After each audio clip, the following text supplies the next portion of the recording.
Good afternoon. I have one thing at the top, and then I look forward to taking your questions. The United States is extremely concerned by the events of this weekend and the continuing violence in Israel and the West Bank. As we noted yesterday, we condemn the horrific killing of 2 Israeli brothers near Nablus and the killing today of an Israeli near Jericho, who we understand was also an American citizen. We express our deepest condolences to all of the victims' families and their loved ones. We also condemn the wide-scale, indiscriminate violence by settlers against Palestinian civilians following the killing. The attacks reportedly led to the death of 1 Palestinian man, more than 300 residents injured, 4 seriously, and the torching of an estimated 30 Palestinian homes and cars. These actions are completely unacceptable. The United States extends its deepest condolences to those affected by this violence. We appreciate Prime Minister Netanyahu and President Herzog's statements calling for a cessation of vigilante violence. We expect the Israeli government to ensure full accountability and legal prosecution of those responsible for these attacks, in addition to compensation for the lost homes and property. Accountability and justice should be pursued with equal rigor in all cases of extremist violence, and equal resources dedicated to prevent such attacks and bring those responsible to justice. These events underscore the fragility of the situation in the West Bank and the urgent need for increased cooperation to prevent further violence. That is exactly why the United States joined Israel, the Palestinians, Jordan, and Egypt in Aqaba.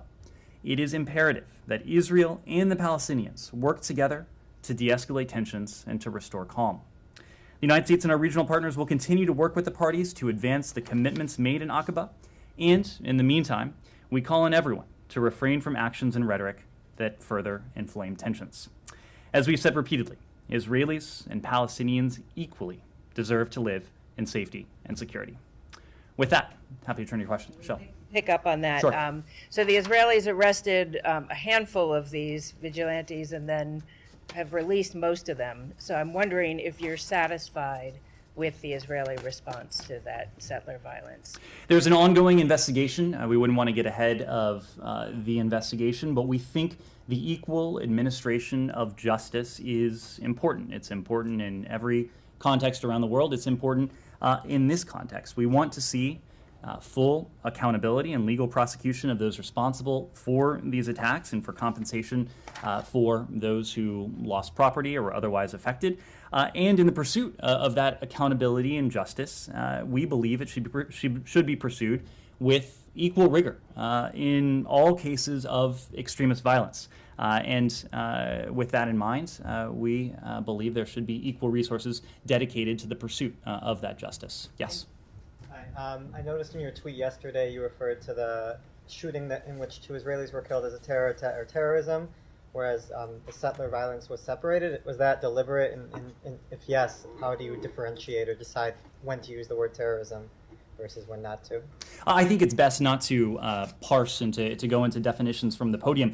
We are condemning the extremist violence that we've seen over the past couple days. We issued a very strong condemnation of the killing of the Israelis that we've seen over the weekend. We've issued today a very strong condemnation of the violence that's resulted in the death of Palestinian and the destruction of property. In all of these cases, in all cases of extremist violence, we think it's important that there be accountability, that there be justice, equal justice under the law. Yes, Jenny. Thank you. I have 2 questions. Anything else before we leave the region? Okay, sure. I just wonder if any of this undermines the Aqaba statement. I mean, or do you think that statement is really alive still? Well, the Aqaba statement is important in and of itself. It was a historic meeting between Israelis and Palestinians. Of course, senior U.S. officials were there, our Egyptian partners were there, our Jordanian partners were there, and the resulting communique and the commitments that Israelis and Palestinians made to one another, I think, speak for themselves. That's important, but what is equally, if not far more important, is the implementation, is the follow-through.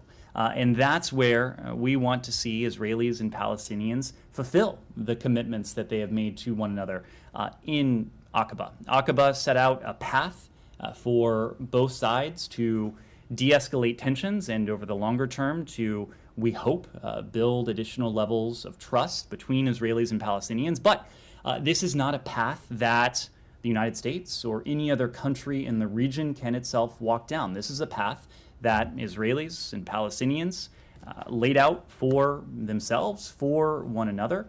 We hope, we expect that Israelis and Palestinians will themselves walk down that path, that practically speaking, they will take the steps that they've committed to and that will be necessary to de-escalate tensions. The de-escalation of tensions, especially now, is imperative. It was imperative prior to this weekend. It is even more important now, given that the violence that we've seen over the weekend, and now we have firm commitments from both sides and a clear roadmap from both sides that we think and we hope can lead to this de-escalation of tension that we so urgently need.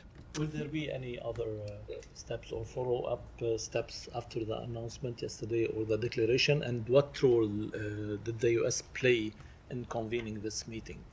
Well, the United States played the role that we typically do play. We played the role as a partner.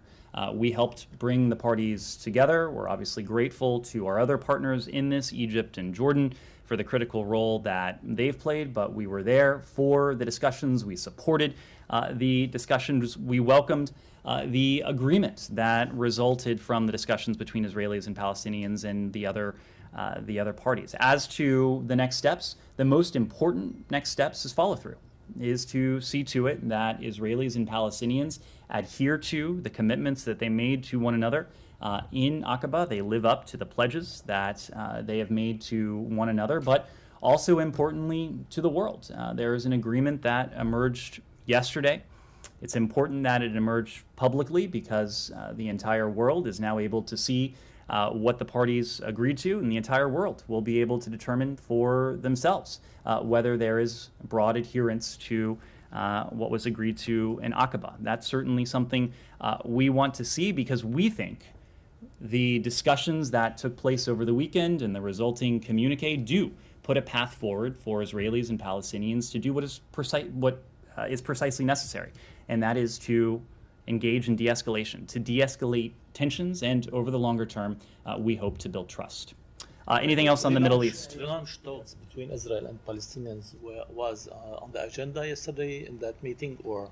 Yesterday's agenda was fairly narrow in that it was aimed at de-escalation.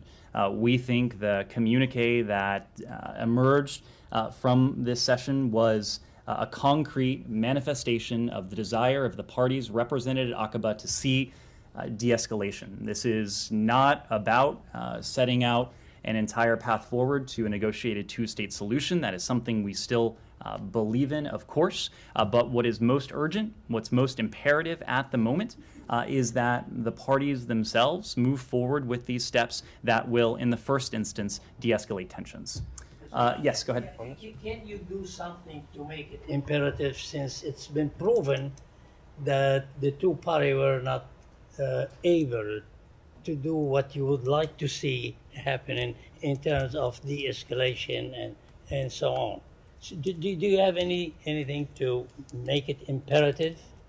Well, the parties and much of the world recognize that it is an imperative.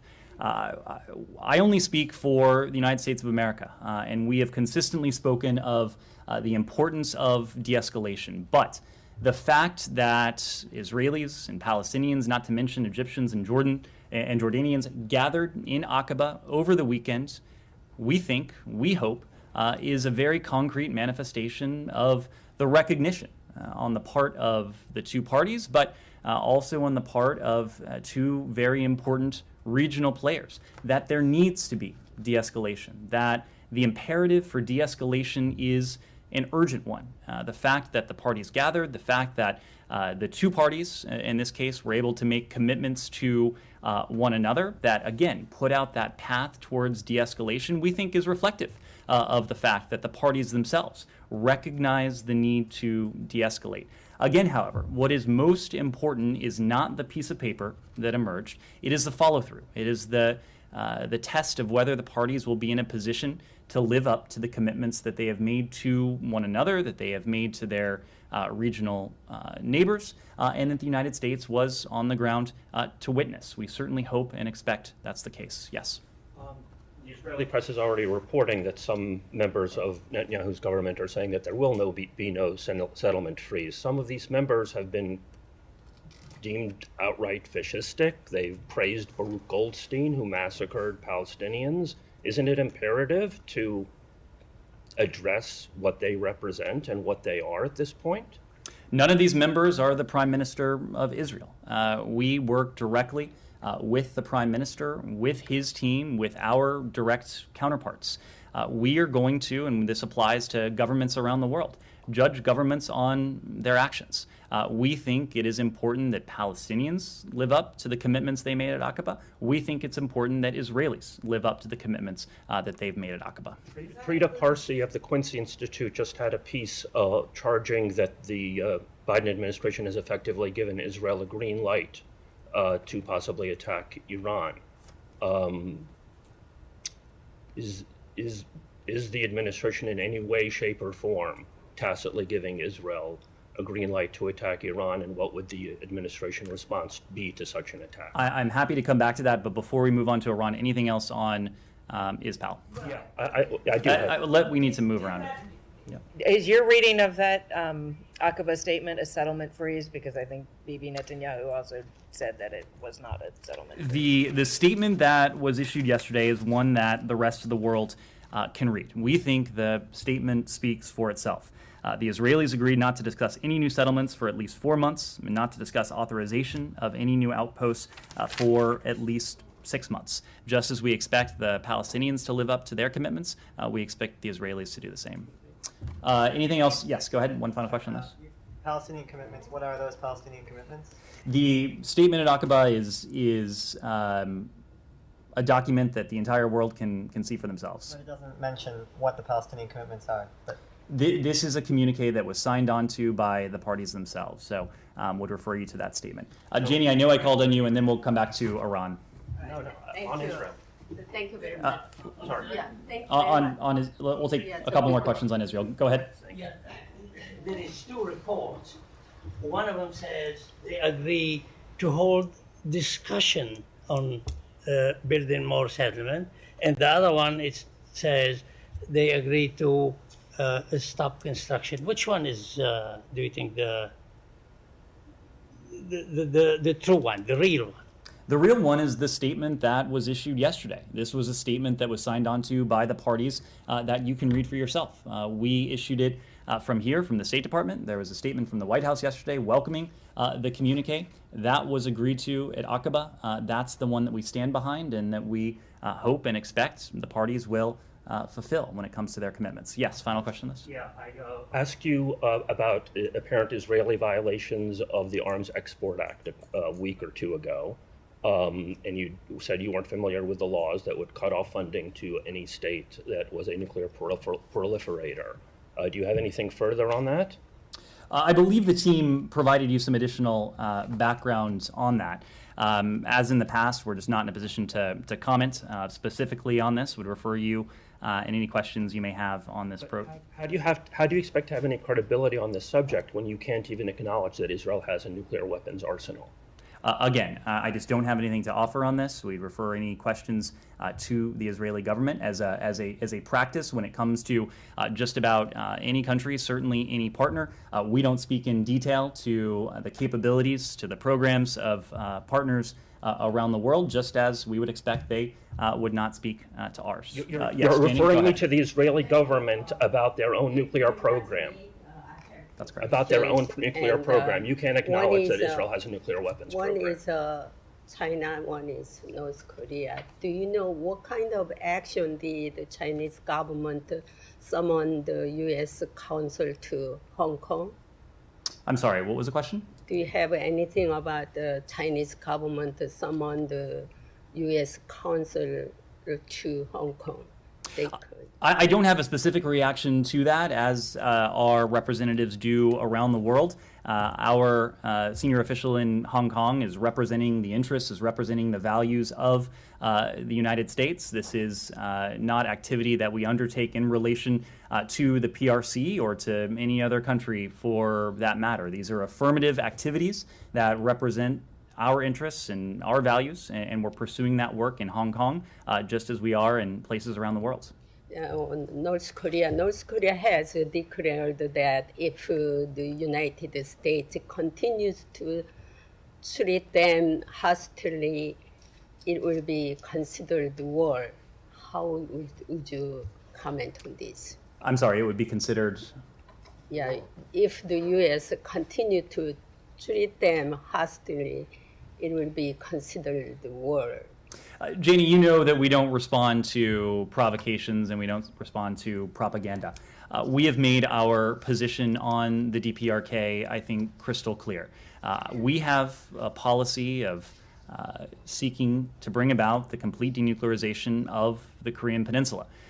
The DPRK's nuclear weapons, its ballistic missile programs, pose a threat not only to Americans in the region, but of course to our treaty allies, to whom we have an ironclad security commitment. It is the DPRK that time and again, at an unprecedented rate, has engaged in provocations, including multiple tests of ICBM systems, other ballistic missiles, and other provocative activities that have posed a threat to peace and security in the Indo-Pacific and, in some ways, even well beyond.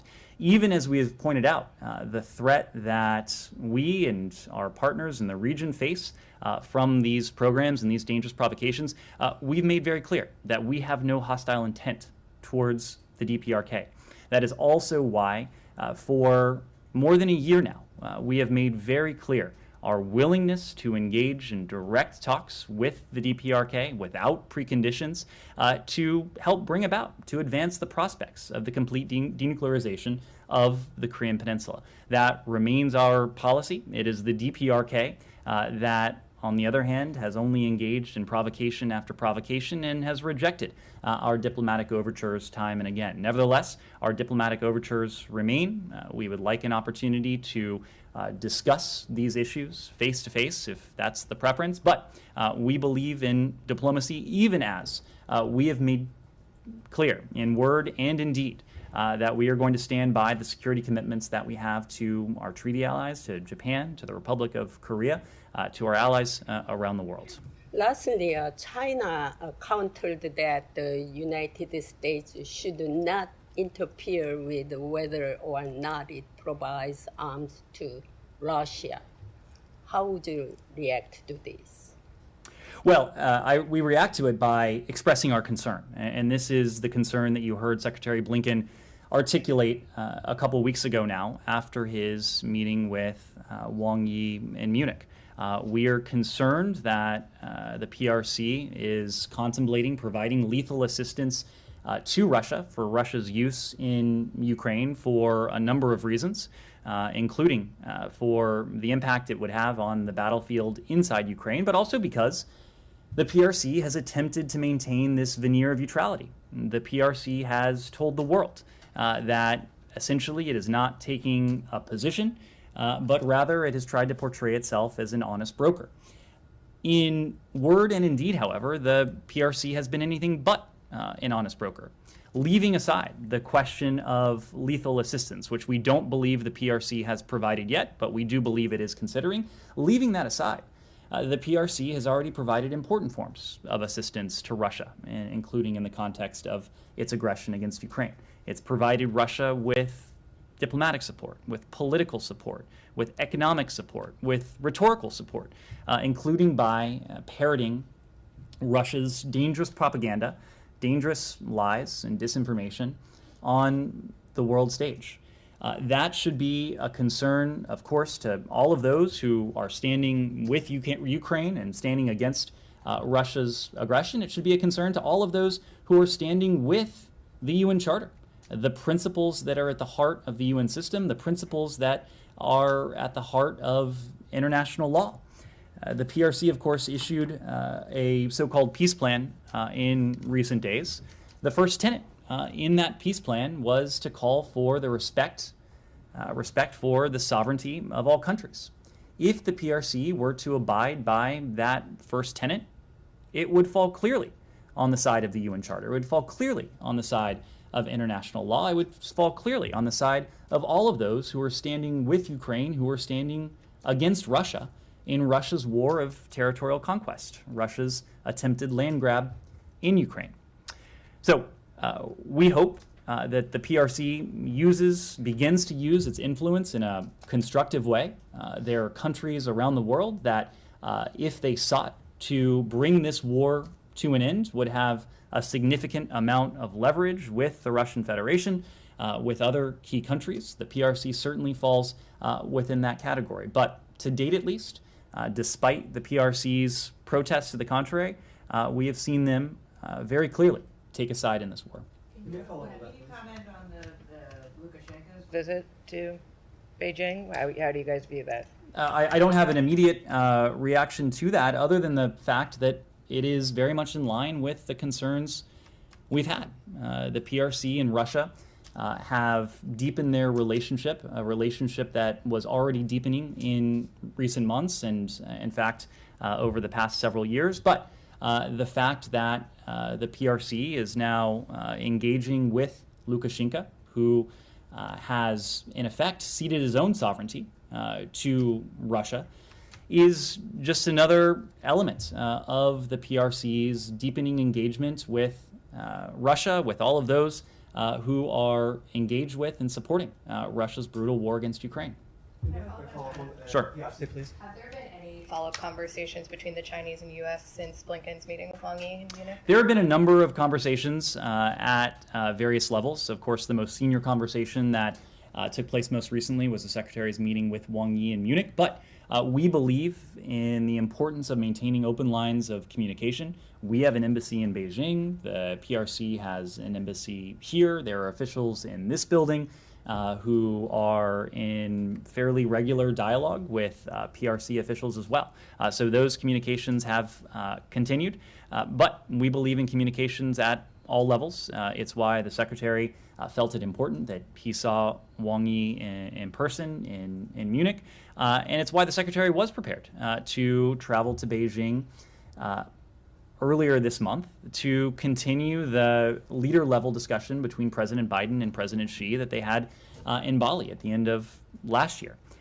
We still believe in the need, of course, to continue these conversations. It's why, again, the Secretary had a meeting, senior officials in this building have had various discussions.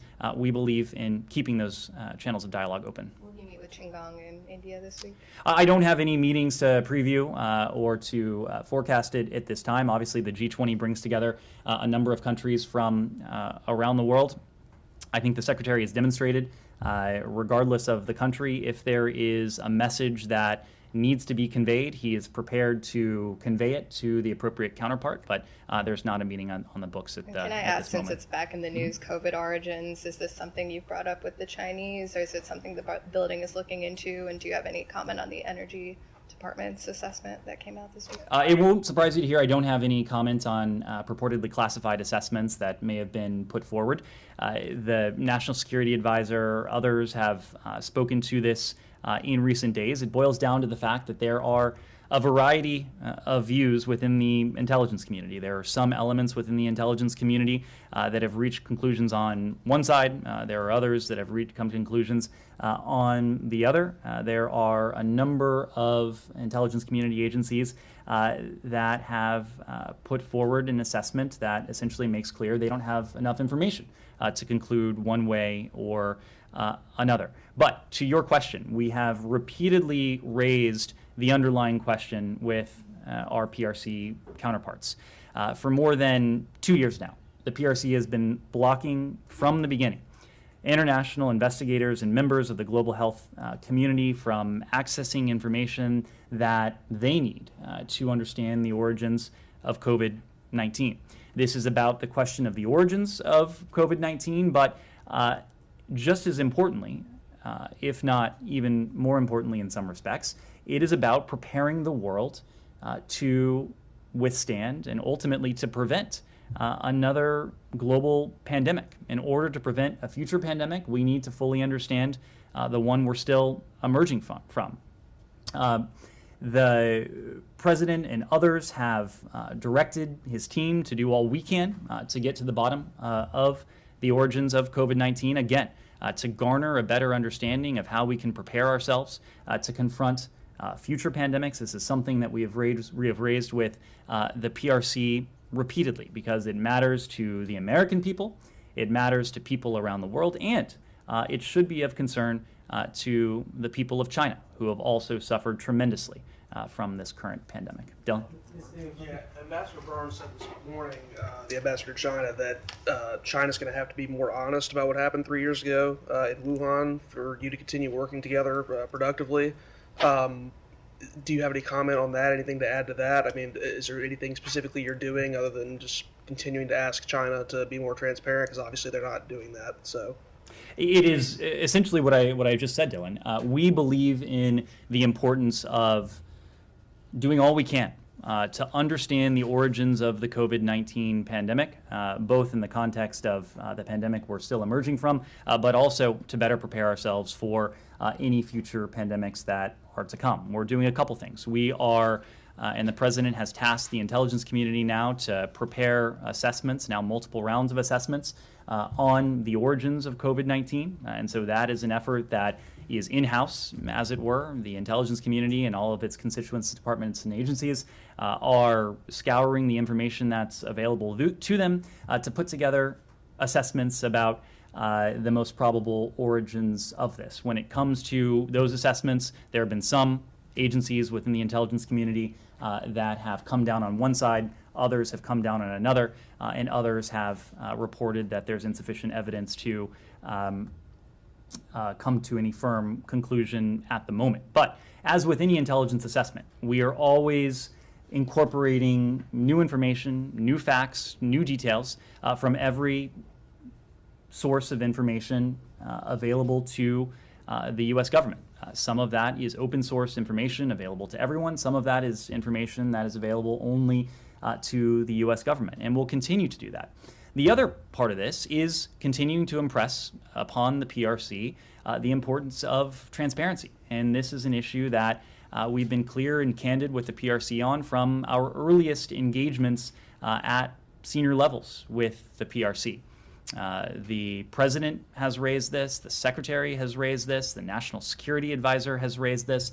It's been raised repeatedly and consistently at various levels because it is that important to us. Now, there are other multilateral institutions like the WHO that also have a role in this. Unfortunately, the PRC has been blocking from the very beginning the ability of international investigators and members of the global health community from accessing the information that they would need to form their own conclusions, to come to their own judgments. But we will keep pursuing all of these avenues, knowing that, yes, it's important in the context of COVID-19 and the importance of, in the context of this particular pandemic, but it's also important in the context of preventing and being able to respond to a future pandemic should one emerge. Just to be a little more specific, though, he said they're going to have to be more honest. So is there going to be any consequence at any point for them not being honest? Because you said you've been raising this issue, and you have been raising the issue, but there's just been no movement whatsoever from them, despite how much you're raising it. Well, across the board, Dylan, regardless of what the issue is, we typically don't get ahead of policy responses before they are announced publicly. But we are going to do what is most effective, what's most effective to protect the American people, to protect people around the world from the emergence of future pandemics. In the first instance, we believe international cooperation is the most important element. It's why this department has invested so much in something we call the Global Action Plan, bringing together dozens of countries from around the world to respond to the current pandemic, but also to build up the infrastructure that will allow the international community to respond much more effectively should, God forbid, another pandemic emerge. There are conversations and steps that we're taking with the World Health Organization. There are conversations and steps that we're taking with United Nations more broadly. And yes, there are conversations that we're having with the PRC, chiefly because transnational threats, like the threat of a pandemic, whether it's COVID-19 or anything else, doesn't adhere to borders. It doesn't respect international borders or lines on a map. So it's important for our own sake, it's important for the sake of people around the world, it's important for the sake of the Chinese people that we are doing all we can through every conceivable forum that is available to us to take steps now, not only to put an end to this pandemic, but to better prepare ourselves should another one emerge. Anything else on China? Yes. Go ahead. Going back to Russia, China, can you please confirm the reports that PRC is planning providing drones, in particular, to Russia to use in Ukraine? Alex, at this point, I am just going to have to reiterate what we said. We have concerns that the PRC continues to consider the provision of lethal support to Russia for use against Ukraine. We haven't defined with any more granularity or detail what that lethal support could be, but in some ways, that's a question that is much less important than the strategic one we're talking about, the question of whether or not the PRC moves forward with providing lethal assistance. The provision of any lethal assistance by the PRC to Russia for use in Ukraine would be a step with potentially dire and tragic implications for, in the first instance, the people of Ukraine. But it would be a very clear signal to countries around the world of the hollowness of the PRC's claims that it is not taking a side in this war. We believe that countries around the world should and must take a side, but even if the PRC wants the world to believe they're not taking a side, they will have to answer the question of why then they would provide lethal assistance. The same question that countries are asking about why the PRC is providing other forms of assistance to Russia: economic assistance, diplomatic assistance, political assistance, and rhetorical support as well. These are all questions that a country that professes to be neutral in this brutal war of aggression, this brutal territorial conquest, should have to answer. Given that, it's my understanding that it's your position that China has no credibility in inserting itself as a peacemaker at any point. Well, look, I don't want to be categorical about it because there are countries around the world that have leverage with Russia that we just don't have. It is undeniable that the PRC has a relationship with Russia that the United States does not have at this moment. It didn't have prior to February 24th of last year. It hasn't had in recent years. When it comes to the PRC and Russia, that's a relationship that has been deepening in recent years. So if China were serious about seeking to bring an end to this war, it would have influence, it would have leverage over the government in Moscow that we would hope it would use in a constructive way. It does give us pause, concern, that that the PRC has engaged with Russia, including with high-level visits, Wang Yi's visit to Moscow just within recent days, even while the PRC is not engaged symmetrically with Ukraine. That speaks to us to the fact that this may not be a serious proposal, but it all really boils down to the fact that if this were a serious proposal, and if the PRC were serious about the 12 ideas that it put on the table, there's only one that would call for the PRC to stand against what is very clearly a war of aggression, what is very clearly a war of territorial conquest, and that's the very first point. The point in the PRC plan that calls for the respect of the sovereignty of countries around the world. Russia is not respecting that, and we certainly wish the PRC would use that influence to encourage Russia to adhere to that first principle. Shannon? On military support from Beijing for Russia's war against Ukraine, the Secretary said on Friday that it could make a material difference on the battlefield. Do you have any more on that assessment? What kind of impact would that have on the conflict? And is there a possibility that that kind of lethal aid coming from Beijing could severely undercut the sanctions strategy, maybe rendering it ineffective altogether? Well, a couple things. One, the strategic course of this war has been set from the earliest moments of President Putin's invasion.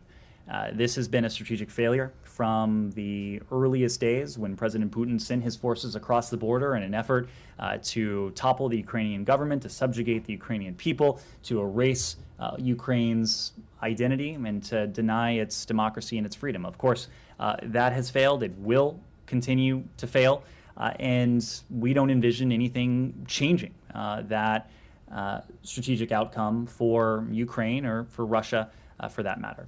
Nevertheless, if a country like the PRC were to provide lethal assistance to Russia for use in Ukraine, it would obviously have dire consequences for the people of Ukraine. We've seen the impact that the provision of Iranian-produced UAVs has had in Ukraine, the way in which these drones have targeted civilian sites, have targeted energy transformers, energy production facilities as well, the way in which President Putin has sought to enlist them in his effort to weaponize winter against the people of Ukraine. Now, of course, the PRC has at its disposal technology and resources that Iran doesn't have, and so one could imagine the implications of the provision of significant amounts of lethal assistance. It's for that reason that we don't want to see it happen. We're continuing to warn very clearly about the consequences that would befall Beijing should it proceed down this path. Ultimately, Beijing is going to have to make its own sovereign decision. Our goal is to see to it that Beijing makes informed decisions. These decisions need to be informed by very clear and direct warnings from senior U.S. officials, including Secretary Blinken, when he met with Wang Yi in Munich, that there would be costs and there would be consequences if the PRC were to go down this route. To your second question about sanctions evasion, this is something that we are always taking a close look at. Sanctions and sanctions enforcement, it's an iterative element. It's an iterative activity in which we engage. We are constantly looking at our sanctions. We are regularly rolling out new sanctions in response to information that becomes available to us as we see trend lines, as we see the actions of entities and actors around the world. In fact, you saw a number of those, to put it mildly, rolled out on Friday, but we're also always working with countries around the world on the question of sanctions enforcement. That is to say, not new sanctions, but working with allies and partners to see to it that we are all enforcing the sanctions that we have collectively put on the books. In some cases, we're doing that to make sure that there's not over-compliance, especially when it comes to the flow of humanitarian goods and humanitarian services, and we've been very clear about that when it comes to food and fertilizer emanating from Russia.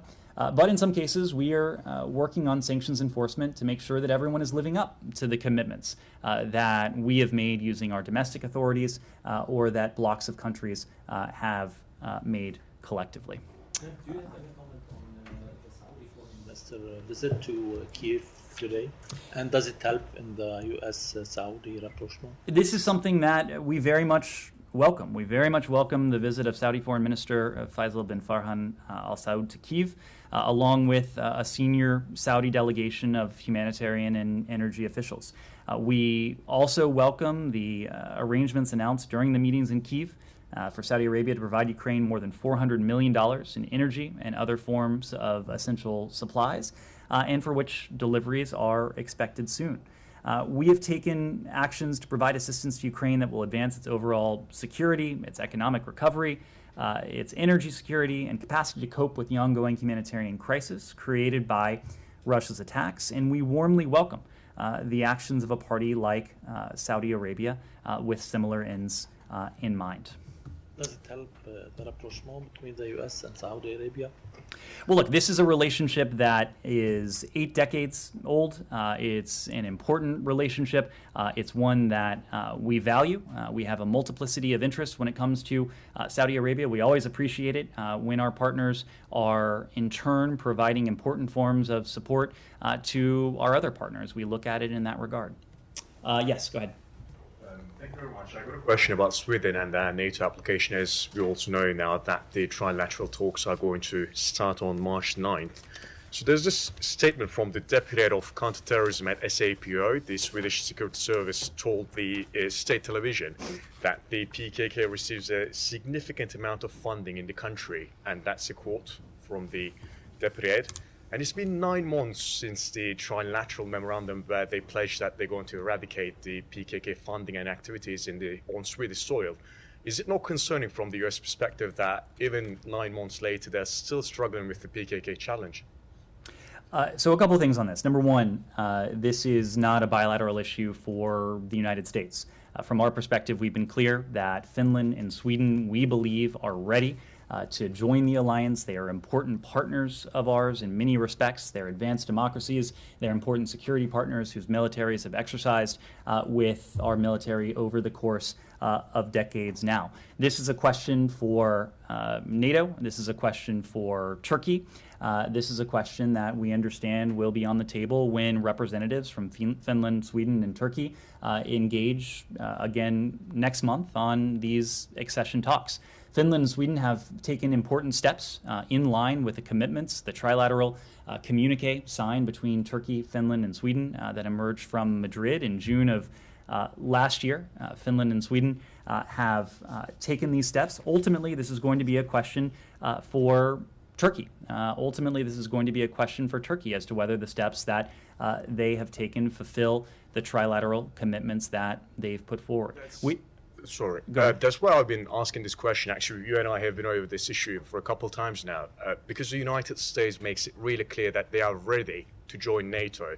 But the Swedish government itself is actually reiterating that they're struggling with the PKK challenge on their soil. So that's why I keep asking, since you keep saying that they're ready to join NATO, so it's kind of become a dilemma between the United States and the NATO accession process, that you're making a very clear judgment that they're ready, but they're actually admitting that, you know, the activities have not been stopped yet. We are saying they're ready because these are advanced democracies with advanced militaries and capable militaries that have exercised with the United States military for decades now. From our perspective, they are ready. From our perspective, they should be admitted to the NATO alliance, but in line with NATO's founding documents, it's incumbent on each individual NATO ally to approve the accession.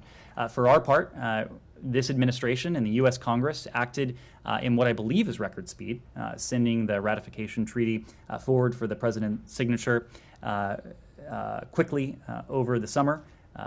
Other NATO allies have done the same. When it comes to Turkey, this is a sovereign decision that the Turkish government is going to have to make.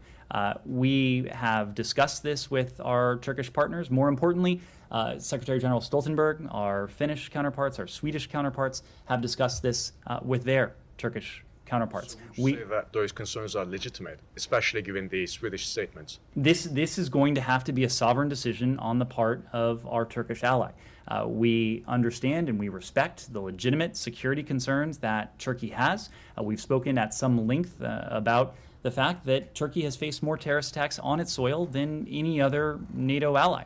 At the same time, we want to see steps that strengthen the Euro-Atlantic security environment. We believe that the admission of Finland and Sweden to the alliance, to what is the strongest defensive alliance in the history of in modern history, would strengthen the Euro-Atlantic security alliance. Ultimately, however, this is going to have to be a question for Turkey when it comes to timing, when it comes to the decisions that they are going to need to make. Yes, go ahead. Yeah, the Egyptian foreign minister today visited Turkey to show solidarity in the aftermath of the earthquakes. And during a press conference, the Turkish foreign minister said that the two countries were opening a new chapter in relations. I was wondering if you would have any comment on that, any take on the normalization process between Turkey and Egypt.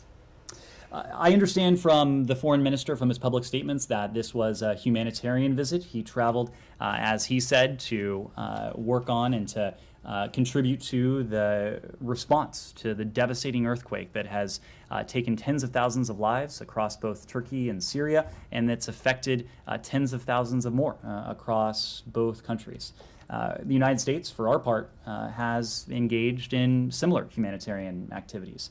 We've announced tens of millions of dollars to support the earthquake response. Secretary Blinken announced an additional $100 million on top of the $85 million that we initially put forward in the hours after the earthquake when he was in Turkey just a couple of weeks ago now. There are countries around the world that are stepping up. The needs are tremendous. Our position on the Assad regime has not changed. Now is not the time for normalization. Now is not the time to upgrade relations with the Assad regime. We believe we can fulfill, and that countries around the world can fulfill, both of these imperatives. Addressing the humanitarian needs of the Turkish people, addressing the humanitarian needs of the Syrian people, without changing or upgrading their relationship with the Assad regime. The immediate humanitarian imperative is our focus right now. That's why we've dispatched dozens of individuals. We've supported the provision of support to tens of thousands of individuals across Turkey and Syria. And we're encouraging countries around the world to do everything they can to assist the Turkish and the Syrian people. Any take on the Turkey-Egypt normalization?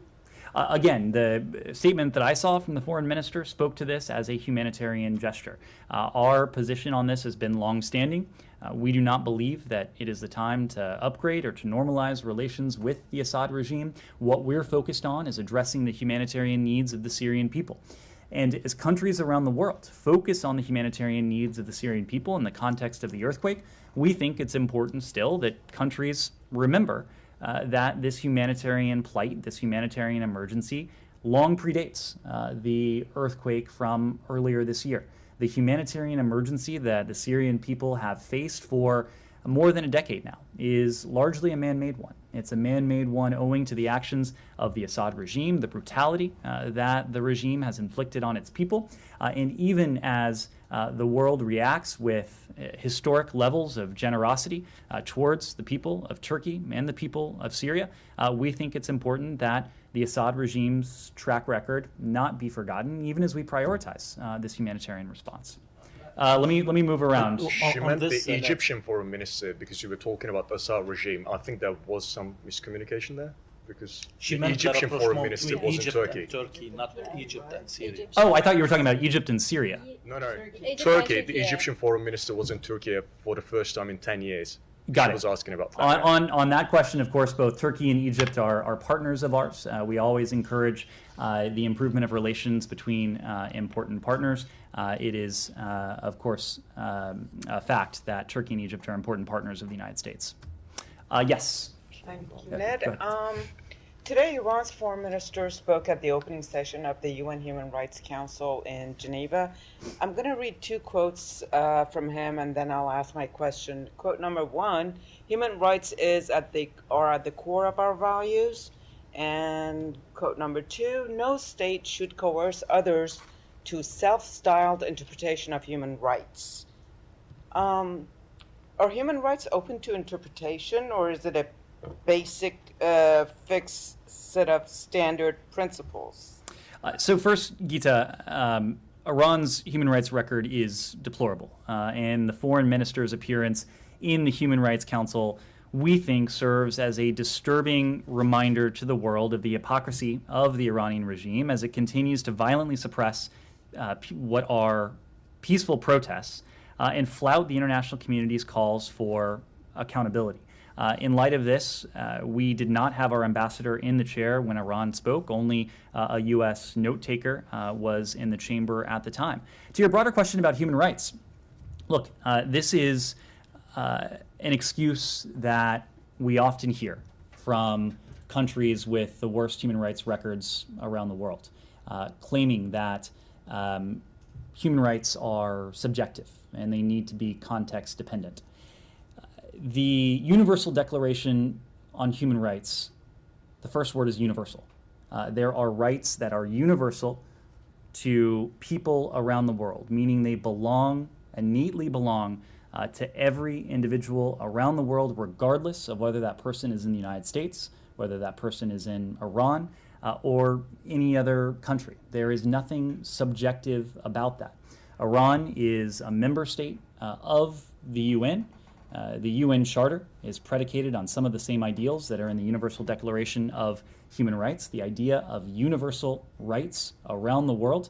Iran can't have it both ways. Iran cannot purport to be a member state of the UN while making these arguments that these universal rights don't apply to the people of Iran. Yes, I did call it. Yeah, go ahead. Thank you. China pandemic origins. Many have reported the NIH role with EcoHealth Alliance and work done to make coronaviruses more dangerous at Ralph Barrick's lab at the University of North Carolina, as well as with the Wuhan Institute of Virology. But USAID, which is part of the State Department, funneled far more money to EcoHealth Alliance, especially through its PREDICT program, than the NIH did. I have a couple of questions on this. When will USAID release proposals, progress reports, and correspondence for USAID grants and contracts to EcoHealth Alliance with subcontracts or other pass-throughs to the Wuhan Institute of Virology and other relevant entities? I'm not immediately familiar with this contract. These are the types of questions you're welcome to send in to us. You did it when you're addressing China. You did say you're doing all you can to address the pandemic origins issue, and you called for transparency. So if I might get these on the record, why does USAID fund bioweapons agents discovery research? In particular, why has USAID funded bioweapons agents discovery research performed in collaboration with China? We have, and again, if we have anything to provide on these specific questions, we'd be happy to provide that. We have an abiding interest in working with countries around the world on issues of global public health. We have had far too many reminders, of course, most notably the emergence of COVID-19 and its spread from an outbreak to an epidemic to a pandemic, of the need to see to it that global health infrastructure is as strong and robust as can possibly be.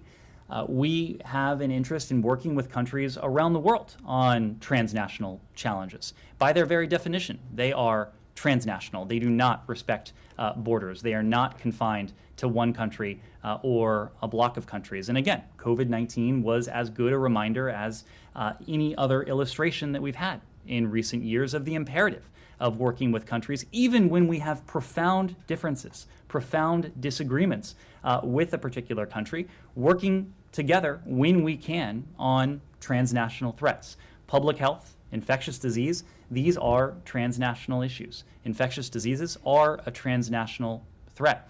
It's incumbent upon the United States as a responsible country to do all we can when it's in our interests, the interests of the American people, but also when it's in the interest of the global community, as is the case with infectious disease, to work with countries around the world to strengthen this global health resilience. But the stipulation here is that this collaboration could have caused the problem. Specific question: has Dennis Carroll, who headed the PREDICT program, been investigated and held accountable for unlawfully diverting USAID funds to the Global Virome Project, the private organization he would formally join after leaving USAID? I am not familiar with this individual or with the facts of the case. I'm also not sure these questions have universal interest or applicability. So I would. You don't think pandemic origins has universal interest? I would encourage you to send in these questions, and if we have anything, we will get back to you. Yes, I'd love to get something on the record. Okay. Go ahead. I know that you don't want to get into the intelligence behind these reports about the COVID origins, but I'm wondering if the State Department can respond to comments made by the Chinese Foreign Ministry spokesperson who said that certain parties should stop rehashing the lab leak narrative, stop smearing China, and stop politicizing origins tracing. Does the State Department have a response to those comments? I don't want to get into back and forth with the PRC over this.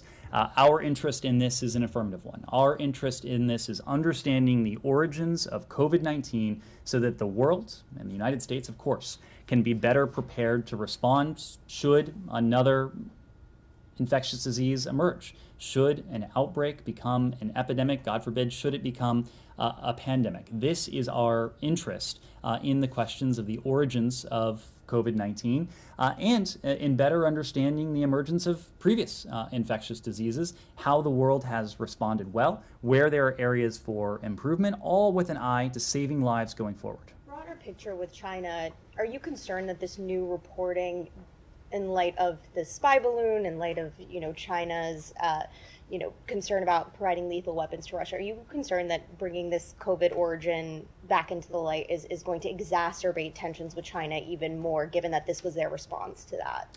I can only speak to you about our intent, and we think it is imperative that we do everything we can to understand the origins of COVID-19, to protect our people and to protect people around the world going forward. That is why the intelligence community engaged in this work, why the President directed the intelligence community to prepare assessments, to update those assessments. There is nothing political about this. This is a question of national security. Public health and national security have a very close nexus. I think we saw the nexus of public health and national security when it comes to COVID-19, because the emergence of a disease like COVID-19 that spreads around the world, that knows no borders, quickly moves from the world of public health to the broader realm of national security.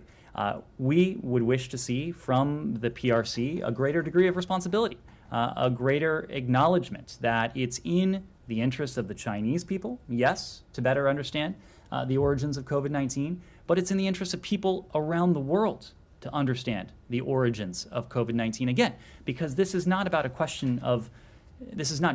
a question of what happened 3 or 4 years ago in a part of China. This is about what we can do as an international community right now to prepare for the possible emergence of another round of infectious disease, something that we hope doesn't happen, but hope is not a strategy, and we need to be prepared should one emerge. I have, if I may, I have a quick clarification question from earlier in the briefing about the U.S. citizen killed in Israel. Mm-hmm. The ambassador to Israel just tweeted that he can confirm a U.S. citizen was killed in one of the terror attacks in the West Bank region. I just want to confirm that that's the same one that you referenced earlier, and it's one of the two brothers, not the Palestinian who was also killed. That is correct. Okay. Yes. Yeah. Yes. Go ahead. On Sunday, Iranian Foreign Minister Amir Abdullahian said that his counterpart Fuad Hossein had a message for him from United States. The message is about United States readiness for an agreement over the nuclear deal, and Americans are saying that they are ready to pursue the talks. Is this true? If yes, what is the message? If not, why time to time we are hearing this from Iranian sides that they are claiming that the U.S. is interested and they are sending us messages? I can't answer the second part of your question. Only Iranian officials can speak to why they continue to tell these lies. Iranian officials can repeat their line as often as they want, but it doesn't change the underlying facts. A revival of the JCPOA has not been on the agenda for months. We have not conveyed any message to the contrary. I can't speak to why Iranian officials may be trying to deceive the rest of the world. That's a better question for them. Yes, go ahead. Yes, it's a whole different topic, Mexico. Mm-hmm. Do you have any reactions to the massive pro-democracy demonstrations of yesterday? These are the largest demonstrations in years in favor of democracy in Mexico. And is there any reason why the Secretary has not addressed the issue of democracy erosion in Mexico publicly? So I expect you will see from us, if you haven't seen it already, a formal statement on this today. But let me just say in the interim that we are very closely following the latest developments with Mexico's electoral reforms. We, of course, respect Mexico's sovereignty. Mexico is an equal partner. And we believe a well-resourced, independent electoral system and respect for judicial independence support healthy democracy around the world, and of course in Mexico as well. Independent institutions free of political influence constitute a cornerstone of democracy, again, around the world. Nonpartisan, well-resourced electoral institutions in particular ensure that all voices are heard in fundamental democratic processes. Any reason why the Secretary personally has not addressed this issue publicly, democracy erosion in Mexico? The Secretary is very focused on the erosion of democracy around the world. He's very focused on the principles that have come under threat around the world. So oftentimes he expresses it in the abstract, and it's an affirmative statement of the principles that the United States stands for, the values that we support and we promote around the world. And of course, those principles, those interests and values are all at play with our bilateral relationship in Mexico. Yes? Russia. Can you confirm that the United States so far has not received any official confirmation, notification from Moscow about the suspension of the New START treaty? I understand that as of last week, we learned of Russia's stated intent to suspend the New START treaty from President Putin's address. We later saw clarifying remarks from the Ministry of Foreign Affairs, from other Russian officials, but it was not a topic of discussion. It was not something that the Russian Federation had notified us beforehand. Also, the Ukrainian Defense Ministry today said that Kiev has concentrated its armed forces along the entire border with Transnistria. Should Transnistria be alarmed with this development? Are you aware of this development?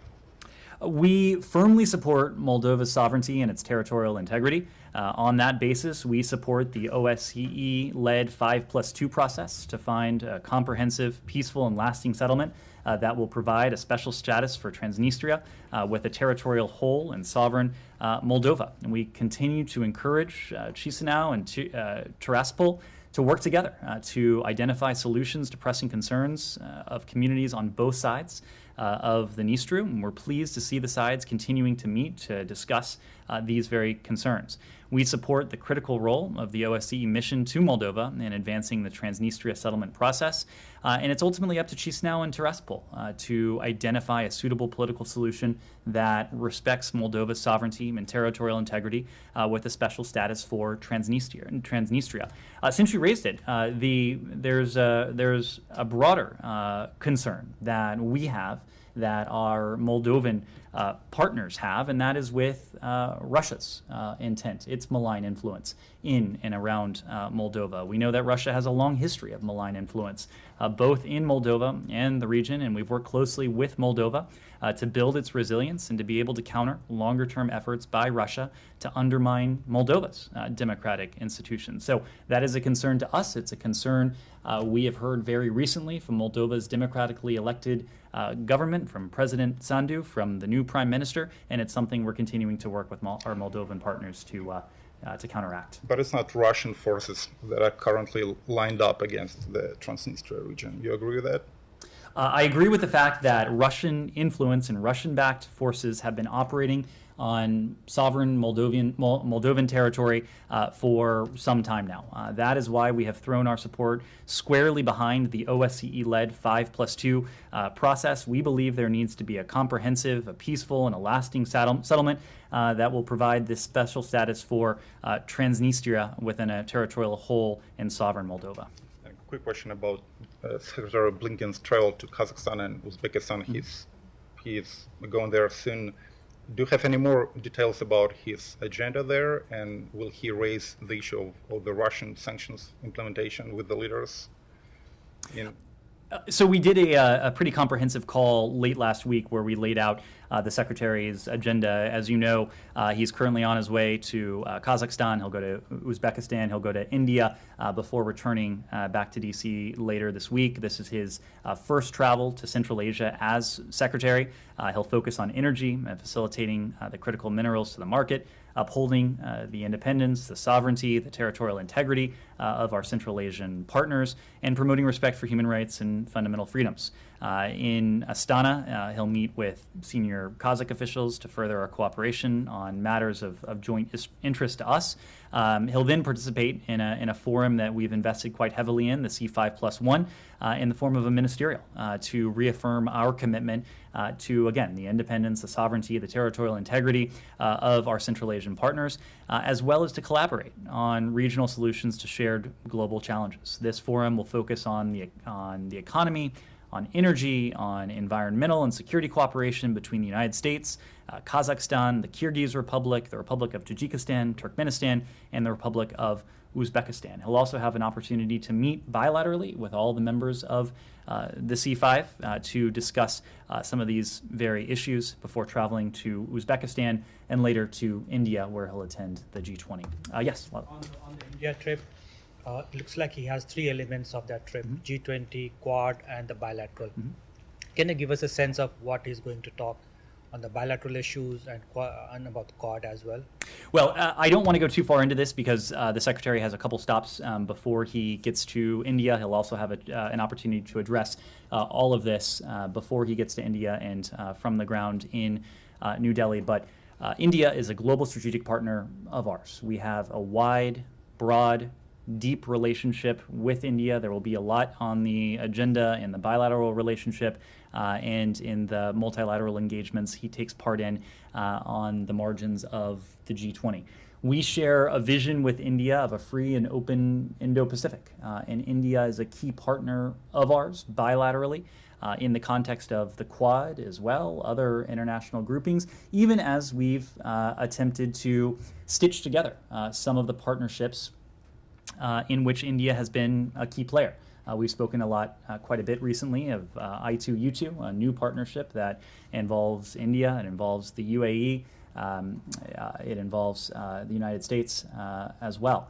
So there are a number of elements on the agenda, and you'll have an opportunity to hear from the Secretary as he travels there. But are your differences with India on the issue of Russia being resolved, or both are you on the same page on Russian war?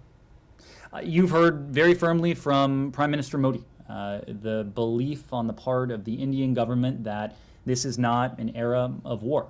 There are countries around the world, notably Russia, that are challenging the rules-based order, the principles of the UN Charter, the principles of international law, the principles of the Universal Declaration of Human Rights. We'll continue to discuss these issues with our Indian partners. I have no doubt that they'll be on the agenda for and around the G20. One last question. To what extent China would be discussion in the bilateral talks with India? Again, I don't want to get ahead of the bilateral talks. We share a number of important interests, a number of important values with our Indian partners, but principally we share a vision of a free and open Indo-Pacific region. There are countries in the region, namely the PRC, that have posed a consistent and in some ways even a systemic challenge to the vision that we share with India of a free and open Indo-Pacific. Without going into specific, those issues will certainly be on the agenda at the G20, but also in the bilateral context. Yes, go ahead. Thank you. My question is about the G20 ministerial meeting in India. The G20 finance ministers couldn't reach a consensus on describing the war in Ukraine last week. At the G20 foreign minister meeting this week, how important does the US think to reach a consensus and issue a joint communique? And also at the G20 ministerial meeting, does the US plan to discuss the concern that China might provide lethal support to Russia? So the G20 meeting is late this week. We're at Monday right now, so I don't want to get too far ahead of where we are. But to your question, what I saw from the finance ministers meeting over the weekend was a G20 that was on the same page with two notable exceptions, only with the exception of Russia and the PRC. Other countries, as you can see from the statement that emanated from the finance ministers meeting, roundly condemned Russia's aggression against Ukraine. It was only Russia and China that equivocated or that were not in a position to offer that firm condemnation. In the case of Russia, it's no wonder that they weren't prepared to condemn their own government's actions in Ukraine against the people of Ukraine. When it comes to the PRC, that's a question for the PRC, a country that purports to believe in the principle of sovereignty, that purports to believe in the principle of territorial integrity and independence. Why it is not living up to those principles in this context, that's a question only the PRC can answer. Yes? Thank you so much for taking my question. I have a question for Taiwanese President Tsai Ing-wen. it seems like she is planning to visit the United States by the end of August this year. Do you have any information for this, or is there any discussion going on right now? I don't have anything to offer on that. As you know, we have a robust unofficial relationship with Taiwan. Everything we do with our Taiwanese partners is consistent with our One China policy, but I just don't have anything to offer on that right now. A quick final question? Okay. South Caucasus, but previously, back to previous question very quickly, because it was about invasion, sexual invasion in Central Asia. Russia's Transneft oil company today said that they are starting to pump oil from Kazakhstan to Germany through Poland. Is it something bothering you at all? Is Secretary going to raise this issue? I'm not aware that that's on the agenda, but if we have anything to offer there, I'll let you know. Okay, to South Caucasus, thanks so much. In Georgia, it looks like Georgians are moving forward with their foreign agent draft law. I've seen so many personal statements, even naming you, attacking you. I'm just wondering where this is coming from. Is there any consultation, negotiation going on between Washington and Tbilisi? And do you have any concern that this might derail the relationship? So on the new law, and I think I've spoken to this before, we're aware of the draft legislation in the Georgian parliament. We're deeply concerned about its implications for freedom of speech and democracy in Georgia. We've expressed these concerns, to your question, Alex, directly to the government of Georgia now repeatedly. The proposed law would stigmatize and silence independent voices of citizens of Georgia who are dedicated to building a better future for their communities. And we believe such a law could potentially undermine Georgia's Euro-Atlantic integration and the Euro-Atlantic aspirations that the people of Georgia have so clearly expressed time and again in recent decades. Statements that this legislation is based on our own Foreign Agents Registration Act, those are patently false. In fact, the legislation as we read it seems to have roots in similar Russian and Hungarian legislation, not American legislation. I'm moving to Azerbaijan on Bakhtiar Hajiyev's case. Not only they refused to release him, they even added up 2 more months last weekend to secure his jail time. Do you have any comment on that? This is a case, again, that we've engaged directly with our Azerbaijani partners on. Around the world, we speak up for what are universal rights, going back to a question from one of your colleagues earlier in the briefing. The right to freedom of expression is a universal right. It does not apply to people in only certain countries, in a certain block of countries.